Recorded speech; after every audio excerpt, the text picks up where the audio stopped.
நாமக்கல்லில் மத்திய மாநில அரசு துறைகளின் சார்பில் ஊட்டமிகு சிறுதானியங்கள் என்ற தலைப்பிலான சிறுதானிய உணவு திருவிழா நடைபெற்றது. இதுகுறித்த ஒரு செய்தி தொகுப்பை காணலாம். பெயரில் சிறுதானியம் என்றாலும் அதன் செயல்கள் பெரும் தானியம் என்றே பலராலும் போற்றப்படுகிறது. சிறுதானியங்களின் முக்கியத்துவத்தை நாம் உணர்ந்து அவற்றை பயன்படுத்தும் வகையில் நாமக்கல் மாவட்ட வேளாண்மைத்துறை சார்பில் நடைபெற்ற சிறுதானிய உணவு திருவிழாவை பாராளுமன்ற உறுப்பினர்கள் வி.எஸ். மாதேஸ்வரன், கே.ஆர்.என். ராஜேஷ்குமார் ஆகியோர் நாமக்கல் மாநகராட்சி திருமண மண்டபத்தில் தொடங்கி வைத்தனர்.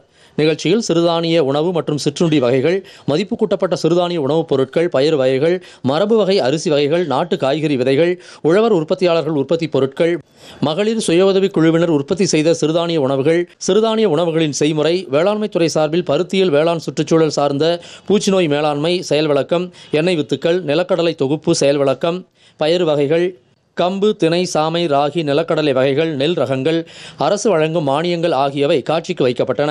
இவற்றை பொதுமக்கள், கல்லூரி மாணவ மாணவிகள், விவசாயிகள் பார்வையிட்டனர்.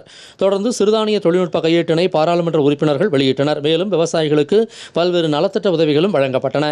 ஆரோக்கிய வாழ்வுக்கு சிறுதானிய உணவுகள் உட்கொள்ள வேண்டும், சிறுதானிய உணவுகள் குறித்த எதிர்கால சந்ததியினருக்கு விழிப்புணர்வு ஏற்படுத்த வேண்டும் என்றும் கேட்டுக் கொள்ளப்பட்டது.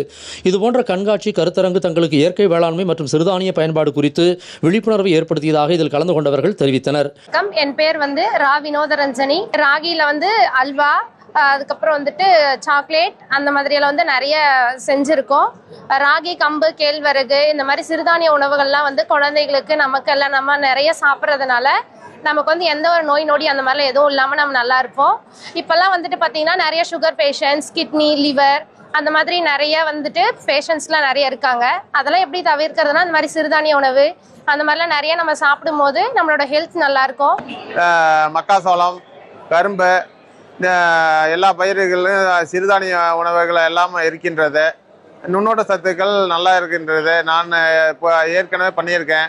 நல்லா பயனுள்ளதாக இருக்குது. எல்லா பொதுமக்களும் சேர்ந்து வாங்கி பயன்பட வேண்டும். உழந்தும் உழவே தலை என்ற வள்ளுவரின் வாய்மொழிக்கு ஏற்ப உழவுத் தொழிலே முதன்மையாக இருப்பதற்கு இதுபோன்ற அரசின் முயற்சிகள் அடித்தளமாக அமைந்துள்ளன. நாமக்கல் மாவட்ட செய்தியாளர் எஸ். கண்ணன்.